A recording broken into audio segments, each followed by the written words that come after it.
What is up, GOAT World? It is me, your boy JDZ, and I'm back at you again with another GOAT format video. Another week, another match of the week, and today we have another special duel. But first, before we hop into the match of the week, if you wish to have a match feature in match of the week, your next opportunity is going to be in the Format Library Championship taking place this weekend. If you don't like playing online, well, you're in luck. We have a series of IRL events taking place as well. All signups are open. Get into the Discord and sign up today. As we're hopping on to the replay, make sure you like and subscribe. Okay, so this match of the week took place in the Premium World Championship qualifier last weekend. This is on the bubble in Swiss, featuring a duels that you all may know and recognize. Ghostrider in the blue corner. He's topped several events in several different formats all over the retro world. He's definitely an all-star in the retro community, so you guys may recognize him, but you may not recognize the player in the red corner, PIMH Particle, the putting in my hand, the 519 associate coming in from that Game Time syndicate of duelists. He's going to be facing off against Ghostrider on the bubble. The winner of this will top the tournament, and the loser will probably go X2 and have to drop out. So it is for some serious stakes, and I did want to showcase this match because there was some interesting things that took place in this match that I kind of wanted to highlight, and it is going to be a pretty decent match. So with that, we're going to go ahead and hop on in. As always, duelists, make sure you get into the comment section and tell me what I missed and tell me what you would have done different, because these things are supposed to be for players who kind of learn how to play, to kind of figure this thing out, as we are all trying to get better. Always, there's always an opportunity to learn something.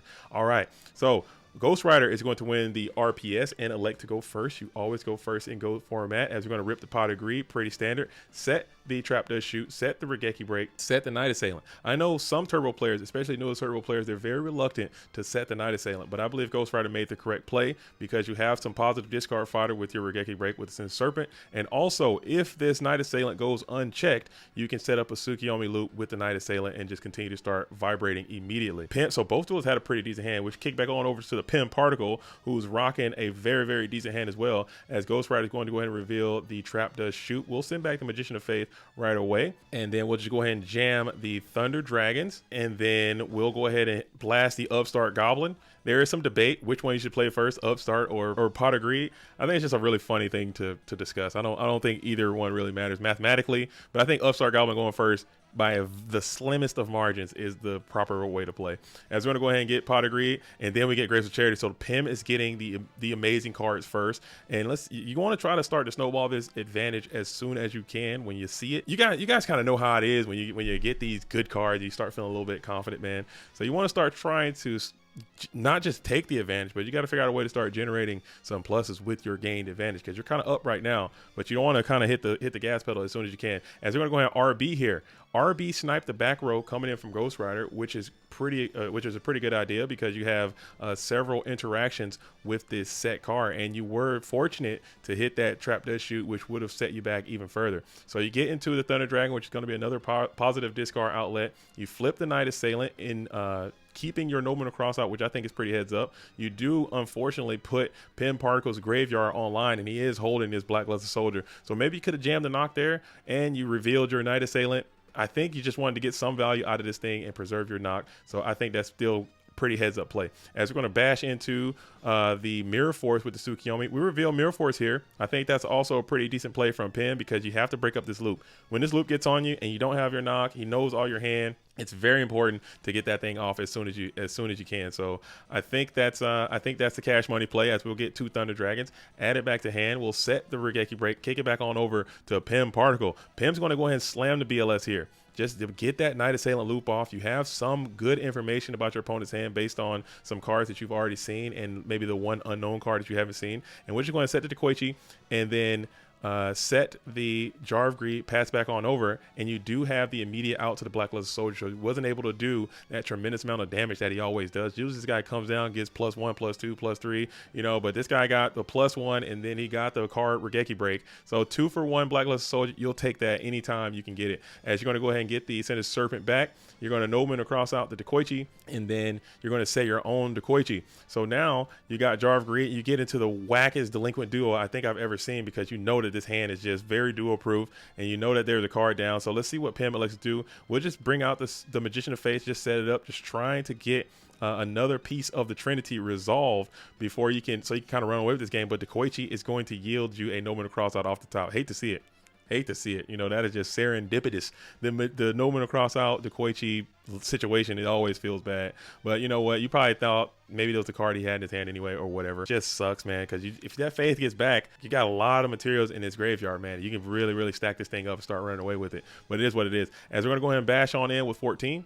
14 gets in clean, and then we'll just set the Gravekeeper Spy and pass it on over. So PIMH started off strong, but your position is starting to kind of fall apart because you weren't able to get the cards you needed to kind of hit the gas pedal, as is the Koichi doing what he does best, flipping and attacking. If you get a Koichi flipping and attacking, you're probably going to be on the upside of that duel more often than not. As we'll bring out Tribe. Tribe goes into the set. This could have been severely punished by another copy of Night Assailant, but you were rewarded and you were able to get some get a little bit more value out of your Tribe. And we're going to go ahead and see what we can do here in the main phase 2. We're going to go ahead and kick the Duel, which is just dead on arrival, and we're going to blast off on those GK Spies. Let's see. He already had Light and Dark set up, so I think that's pretty chill. But now you kind of put yourself in this weird spot because they can tribute this damn Koichi and blast you, or bump coconuts at least. As we're going to go ahead and bring forth the Breaker, the Magic Warrior. Breaker is able to cleanly plus over the Tribe Infecting Virus, and then you're going to smack into the Koichi, the Battle Chanted Locomotive. You're taking 14, and you're going to pass back on over. So you get into Regeki Break. Breaker with counter every single time. I don't think I've ever seen a Breaker with counter live to tell the tale. He's always going to be working for the enemy. Very, very treacherous Yu-Gi-Oh card. When you got that Breaker with the counter, he's not loyal. He's going to work for the opposition most of the time, as you're going to go ahead and blast into the Koichi with your own material, get a little plus there, and we're going to set that second Night Assailant that I was talking about, as Breaker with counter is going to be adorned in attack position. But you see what Ghost did. He kind of drew, paused a little bit, gave it a couple shuffles, because that did entice the PIM particle to think that this was that slippery Sinister Serpent down, and that I think that coerced PIM to put this Sinister Serpent out in attack position to just try to get grimy with this Breaker attack,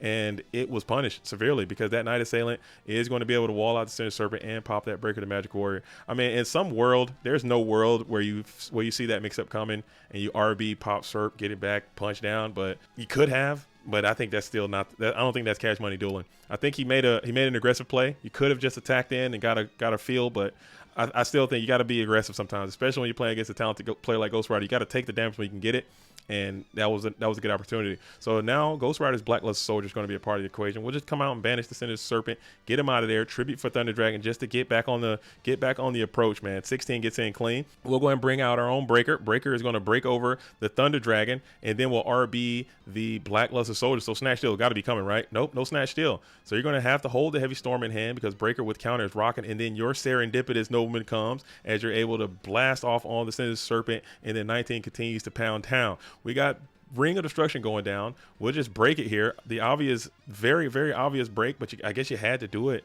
You had no choice, man. You had to do it, as with both duelists going to take that damage.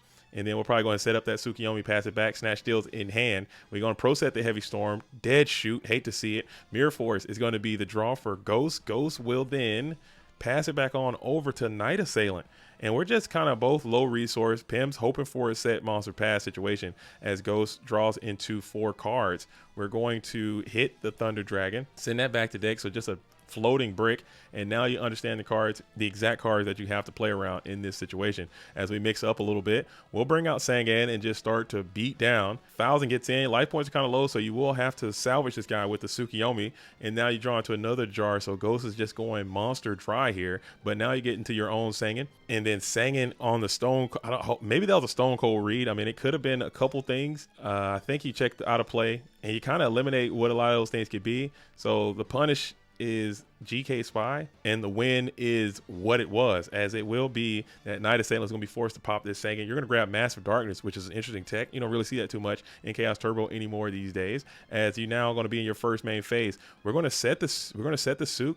Maybe there is a world where you just continue to pop off with this Sangan, flip that bad boy, attack for 1,000, summon this Sook, maybe, and just continue to play this little weird 1,000 game, and that could be good enough, or maybe you'll force your opposition to blast this Mirror Force and then kill you. So maybe you're right. Never mind. PIM's correct. I think just set the damn Tsukiyomi and hope for better days, as Ghost is going to be reluctant to reveal that Upstart Goblin because you have him in a very precariously perched in a compromised position with this very low life point range. But PIM is going to be back against the wall. Going to have to jam this Upstart Goblin, flip the Sangan, and now you're going to be able to attack. So this is, I mean, I think you send it the previous time, but now you're going to have to attack into this Mask of Darkness, which is probably the last thing in the world that you ever would expect to see in this spot, as you're going to reveal the Ring of Destruction.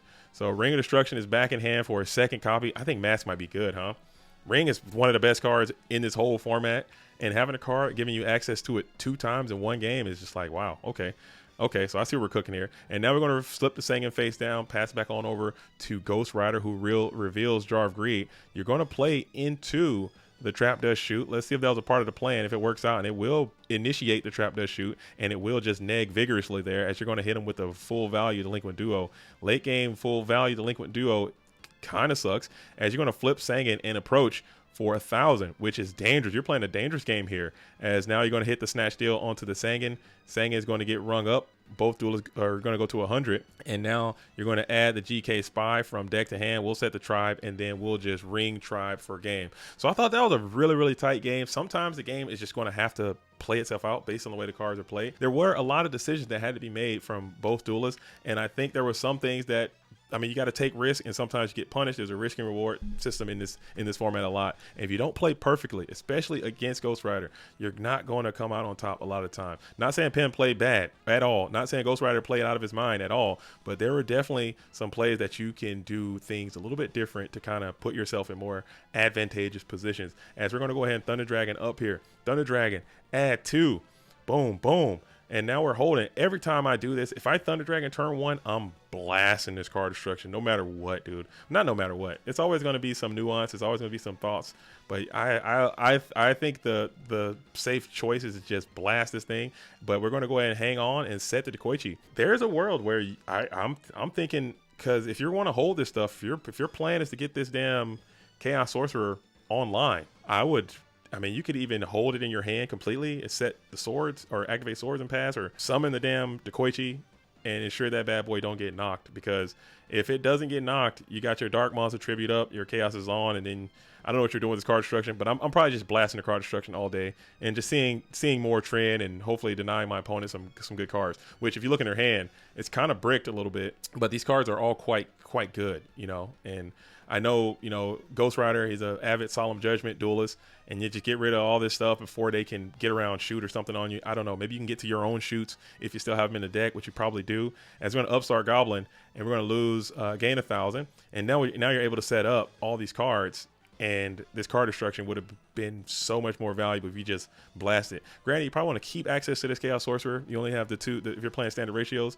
But I think it's blast gang all day and hope for the best. As we'll set the RB, still holding. We're not going to go blast gang yet. And now we got the deadest, wackest Trap Dust Shoot. And finally, you're like, you know what, blast gang, I'm on board. You convinced me. And we're going to rip. And we're going to get a big pull here, and you do get to some trend as Pot of Greed is going to go down, but now your opponent had the ability to set up these damn Solemn Judgments, and Ghost is going to say, I can't allow that to happen. And we're going to pay a hefty 4,000 on the Pot of Greed. And then we'll bring forth Breaker. Breaker is going to come on down to a Ring of Destruction. So you're just burning through your life points there. If you're the blue corner player, you're sitting at 24. PIMH's kind of holding back, as now you have the Soundgon in attack position. We're going to summon the Kaiku to Ghost Destroyer, get TT vigorously into a Sangan TT, which tilts me every single time, as we'll get into the Cinder Serpent. But we're called a Squanch. We're bringing him back. 18 goes downhill with Kaiku to Ghost Destroyer. And now the Serpent that he gave you fueled the Regeki break to pop the... Oh, that feels so hard. That feels bad, dude. I hate that. I hate that emotion, dude. It feels emotional, damn it. Very, very bad when that happens to me. So I'm sure PIMH has to be slightly tilting a little bit, unless he just built different. You never know. As we're going to go ahead and draw into the BrainCon, which is some interesting tech, man. BrainCon is an interesting tech. I really am enjoying seeing BrainCon being played more in Go format Yu-Gi-Oh! I think it's a really good card. I think Edison format has showed me that BrainCon is a really, really good retro format card, and I think it should be played more. But it's going to get discarded here with the Delinquent Duo, as we're holding on to the Magician of Faith. So now PIMH just go ahead and sets the MST. I believe you're trying to hang on to this Faith to fuel your discard for the Regeki break in the event that you need that to go down, or just trying to give yourself more options. As now we have the Kaiku to Ghost Destroyer. We're going to come out and set the Kaiku to Ghost Destroyer. We're going to come out and set the Kaiku to Ghost Destroyer. Does he know? Did he play Trap Dust Shoot? I think he still might be holding on to some information, but I'm telling you right now, duelists, I'm telling you right now, I think he's got to know something. But I'm I'm telling you right now, I'm ripping. This is why I lose a lot, I think, too, because I'm a very aggressive player. But I'm ripping this MST. I'm ripping this Regeki break, and I'm swinging through. If I can hit something, maybe he might solemn. Maybe he might solemn something or whatnot. But I gotta test the waters in here. I gotta send. I got a full send. But Pim chilled, man. He just set the Kaiku to Ghost Destroyer. I'm sure he's trying to bait out this exact interaction, you know, for one, and or Minecon or something like that. But I see at 1400, I see these two interruptions I got back here. I already saw one solemn go. I'm ripping, and I'm dipping. As we're gonna go ahead and pop the Kaiku to Ghost Destroyer, and now we're going to set the Sinister Serpent playing around Dust Shoot, and we're going to add the Thunder Dragons to hand. Let's see if we discard a Thunder Dragon. No, we're just going to slam the Sork here. We're going to slam the Sork, and we're going to bash in for 23. There's a couple reasons you do that. That does seem a little on the hasty side. But if Trap Dust Shoot does exist, you don't want this thing to get sent back on your next turn, and you don't want to just blow your Thunder Dragons, because they do have some value with your Sinister Serpent sitting down on the field. So I don't hate the play, and you did get a 1-for-1 with it. Usually Sork does get a plus, but still, it is what it is. So now you feel a little comfortable. You can set your Magician of Faith, and you feel very reliable that it should go off with full effect, as Magician of Faith will reveal the Pot of Greed coming on back. You draw into the Jinzo. Ooh, Jinzo coming in, and he is not coming at the right time. That bad boy just blasted you with a brick, as you're going to also expertly navigate a Trap Dust Shoot situation by setting your trap and then get hit with Solemn Judgment. Vigorous hit on the Solemn Judgment. There's a world, there's a world where you can blast this. I don't. Maybe he's waiting to chain these MSTs, but I think you gotta get these. I gotta get this MST at least working. I guess he's not trying to get hit with Jar Greed, but Ghost, maybe he plays them. I'm not sure. But this Jinzo's looking real silly right here. With you got 3 traps down and no guy, and Jinzo is just in your face. Hate to see it. And now we're bringing out Sork, and we're blasting in for a lot of damage, as we'll be able to RB the Chaos Sorcerer. It does the most output, so getting that guy in the graveyard is pretty important. And then 16 and 16 get in clean. So we draw into Tribe Infected Virus here. So Tribe is going, now you're going to reveal the MST, hitting the Mirror Force. Great hit. And then you bring out Tribe Infected Virus, and you crash into Thunder. Eye of Thundera. Give me Sight Beyond Sight. I'm bumping coconuts here. Tribe, I think, is what I would do, because Tribe has a little bit more utility than the Thunder Dragon. And also, you're putting a Lightmon into your opponent's graveyard, which will then allow a top deck Chaos Monster to just clap your cheeks. He'll clap your cheeks. He'll come after your cheeks. Like, what if you draw into a GK Mon, set that bad boy up, and now they got this active Tribe? You know, what if that happens? Or what if they draw a little bit of defense or a way to protect this Tribe? I don't know. I think you gotta get that guy. You bump that Thunder Dragon ain't doing nothing for you. They got the same attack stat. Maybe you're setting yourself up for a Tsukiyomi top deck, which is it plausible? That's plausible. A Tsukiyomi top deck is very plausible. So maybe that is what the PIM is doing. Maybe you counted your cards. You know, Tsukiyomi is still a card you have left. Tsukiyomi can clear Tribe, but cannot clear Thunder Dragon. That's respectable. You also play a multitude of Kaiku to Ghost Destroyers. That's also respectable as well. So maybe I'm wrong. I'm all about being wrong in these things. So make sure you get into the comment section. Let me know where I'm right and where I'm incorrect, as always. As we're going to go ahead and bear down with the Tribe Infecting Virus. Gets in clean for 16. We'll set the Serp again, and you are rewarded with your 3rd copy of Kaiku the Ghost Destroyer, who's able to blast into the Tribe Infecting Virus, and you're able to take that final Light Monster out of the graveyard. We got GK Spy. We'll set him up, kick it on over, and we have the Tribe remaining. And we'll RB the new set and blast into what you are pretty confident is that Sinister Serpent. Draw back, pass back on over, get Mask of Darkness, set it up, a little bit of switcheroo again, as you'll play True Graceful up, and then we'll go ahead and jam the BLS. You got no response to the BLS, and then you just promptly admit defeat right there. So cool game, man. Cool game. I like what I'm seeing so far. I love when players are playing very well, and they're both playing high tier meta decks, and I think this is an exemplary example of GOAT format in a nutshell, I would say. So cool so far. As Ghostrider will be going first, and this is also a textbook example of GOAT format and why people don't like the format. I can understand. I get the arguments I hear, because when you have a free +1 and then a free +1 on turn, damn it, dude. When you have a free +1 and a free +1, and you're snatching your multiplier it, you know what I'm saying? It just feels so bad. Like this is GOAT format at its absolute worst. Like this is when I don't like the format, when those things happen. But it is what it is, man. You got to accept it for what it is. As we're going to go ahead and set a bunch of cards, kick it back on over to Nobleman Crossout, which is great. As you're going to go ahead and hit the Nobleman Crossout on the GK Spy, which is also pretty good. This Kaiko is looking pretty nice. As you're going to go ahead and set one and pass, you're not going to send this Kaiko to Ghost Destroyer in there. I don't know about that. I guess you're trying to set up this TT. And this is probably why, honestly, why these turbo players stop playing TT. I ask myself all the time, why is the higher echelon of turbo players not playing TT anymore? Because of this reason. You're trying to blow up your opponent with TT, and you're missing out on the opportunity to blast them off with a Kaiko to Ghost Destroyer. I'll set this Regeki break, hold the TT. I'm sending this 18 in because you're way behind. You just got pod duo. You can't be patient. At least in my opinion, you got to put the Kaiko down, and he's got to be in, and he's got to be attacking. In my opinion, I could be wrong as well. These are two back row cards. They don't know. He doesn't know what they are. They could be some Sakuretsu. They could be Mirror Force. They could be his own TT. But still, I'm sending. As MST is going to go ahead and pop the TT anyway. We're going to double jog. And then we're going to set the Magician of Faith. So that's 1800, and we got no attributes. So maybe that's probably why he didn't do it either. But I still think you got to just start getting downhill, man. You got to start swinging. As Magician of Faith is looking for another plus. Oh my goodness, dude! You're not scooping. You didn't give up. So I guess that's okay. That's something to say about your resilience. As the Magician of Faith is going to bear down with 300, we're going to go ahead and Thunder Dragon up, add 2. And we're going to set the nastiest Night Ass you've ever seen. And you're going to have to discard Sinister Servant for hand size. We're going to get into Thunder Dragon, so that's a little sneaky plus for you. You're going to slowly start trying to crawl back into this thing. As your RB, pop the Night Ass, and then you're going to Kaiku into the Magician of Faith, which is huge. You get the Serpent out of play, and then you get the Night Ass out of play, and you're chilling. You know, no Chaos Monster can come your way unless Tsukiyomi.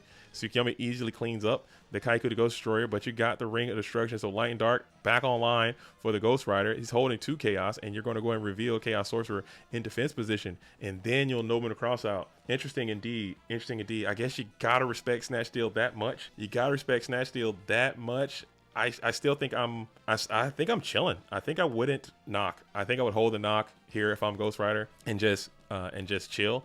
But I guess what you're also doing is preventing your opponent from getting a Dark Monster in the graveyard. So never mind. Knock's good. Knock's that's a solid knock. Getting a known Dark Monster out of the graveyard to stop the potential Chaos follow-up. As now you're going to be able to Chaos Sorcerer into the Dekoichi. Dekoichi will reveal Snatch Steal, and the Dark Monster is now set up. So you say your own Dekoichi, and now Pam goes out and slams the Sangan into the Dekoichi, and then we'll just go ahead and Snatch Sork, banish Sork, vibrate, and now we have the tribute for Thunder Dragon situation. Special summon Chaos Sorcerer, banish the Sangan, smash in for 16. Vibrate vigorously yet again, as we'll set another trap card onto the field. Top deck Chaos Sorcerer, great in this spot. It is live, it's in full effect. Dead Trap does shoot, and you're going to go ahead and banish the Chaos Sorcerer. That's a +1. Set the Mirror Force, set the Mask, banish with Chaos Sorcerer. That's a +2. This card is freaking broken as hell, man.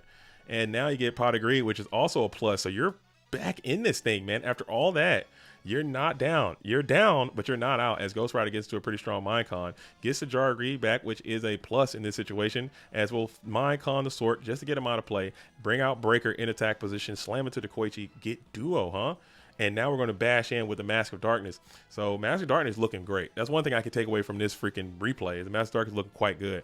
And now your opponent, so you get into the Trap Does Shoot, which, is there any way you could have avoided this? I don't know how to play this game, but man, that sucks getting Trap Does Shot right there. I'm telling you right now. As you're going to go ahead and get Delinquent Duo. So you play Delinquent Duo, which is pretty heads up, because now that will prevent your opponent from using a discard trap to break up your next play, which is a pretty good play. Brain Control is looking great. Got Breaker with counter. Of course, he's not going to work on your side for much longer. And Breaker with counter pops Mirror Force, and then, which is huge, and now you're able to blast into Master Darkness. So that is a huge swing in momentum. That is such a swing in material. Brain Control is great. I'm convinced.